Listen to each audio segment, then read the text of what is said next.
Esse papo de que o povo brasileiro é pacífico, que no Brasil não há guerras, é papo furado, estabelecido pelo sistema durante séculos para manter o nosso povo cordeiro, submisso. Só na data de hoje, 7 de novembro, no século XIX, houve três grandes acontecimentos, três grandes insurreições, enfrentamentos populares com as forças do exército, pela liberdade, pela república ou por ideais libertários.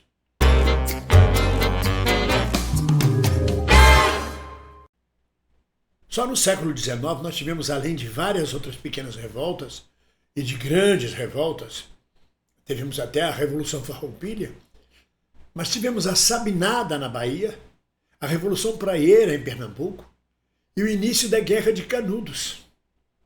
Em 1837, em Salvador, o médico Sabino proclama a República da Bahia, levanta as forças de Salvador, o povo de Salvador, em armas contra o Império.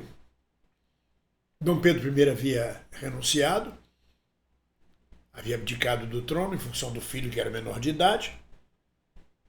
O Brasil era governado por uma regência e os sabinos da Bahia resolveram se revoltar contra isso e proclamar a República Baiana, a República da Bahia.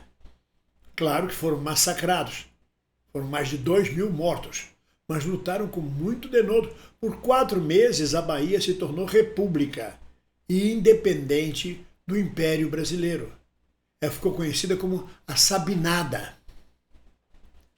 Só isso já marca bastante o espírito guerreiro e de luta independentista do povo brasileiro.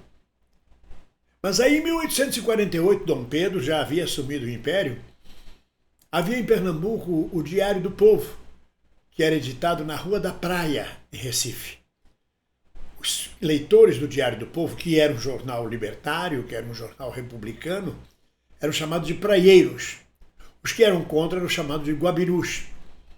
Então, em 1848, os praieiros iniciaram uma revolta contra a monarquia. A ideia era uma república praieira que lutaria com denodo. Foi a primeira carta expedida no Brasil claramente a favor da liberdade de imprensa, pelo voto universal e direto, pelos direitos humanos. Primeiro grande manifesto democrático do Brasil que se tem história. Foram anos de luta. O exército brasileiro enviou 8.000 homens para combater. A luta se espalhou por Recife, por Olinda, por Paudalho, por Goiânia, por várias cidades, além da capital, por várias cidades do interior de Pernambuco. Morreram em torno de 8.000 pessoas.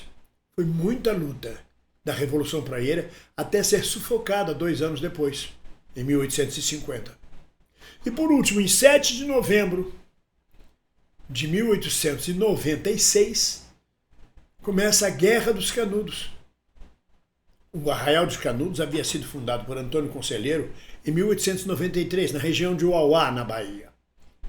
E era um grupo de fanáticos religiosos, viviam em paz, seguiam regras rígidas, fundamentalistas, mas não incomodavam ninguém, viviam lá no canto do mundo. O Conselheiro pregava que a volta da monarquia que traria moral de novo ao Brasil, aquele velho papo de nostalgia, de que naquele tempo é que era bom, sabe? Esse mesmo papo que a extrema-direita prega hoje. O passado é que era bom, vamos voltar a ele. Assim era Antônio Conselheiro, mas vivia em paz.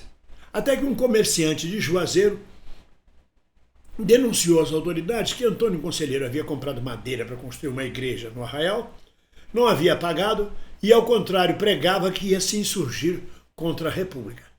Foi o bastante para o exército mandar sua primeira tropa, sua primeira incursão contra o Arraial de Canudos. Canudos já tinha crescido naquela época, já tinha em torno de 25.000 pessoas. Foram 4 incursões durante um ano. A última incursão mobilizou milhares de soldados, canhões do exército brasileiro.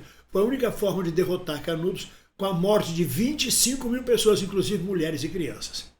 Essas 3 revoltas principais marcam o século XIX para acabar com esse papo de uma vez de que a gente é um povo pacífico. Sem contar a revolta Farroupilha no Rio Grande do Sul, que proclamou a República Farroupilha. Ou seja, esse papo furado. Mas a Farroupilha não foi exatamente em 7 de novembro. O que eu estou focando hoje é esta data histórica, 7 de novembro. Nesta mesma data, no século XIX, 3 revoltas, 3 guerras populares marcaram o Brasil. É coincidência? É karma? Ou é apenas história? Bom, seja lá como for, fica o meu abraço para vocês e a lembrança de que a gente é um povo guerreiro, lutador, que não aceita tutela, que defende nossa soberania e independência. E mais, na Revolução Praieira, os praieiros queriam o fim do comércio, do controle do comércio local pelos portugueses. Ou seja, já era uma luta também anticolonial. Embora o Brasil não fosse mais colônia, já era Dom Pedro II, mas também tinha o caráter colonialista, o caráter nacionalista. As lutas são muito bonitas, vale a pena estudá-las. Um grande abraço para todos, um bom final de semana e alegrias. Ninguém solta a mão de ninguém.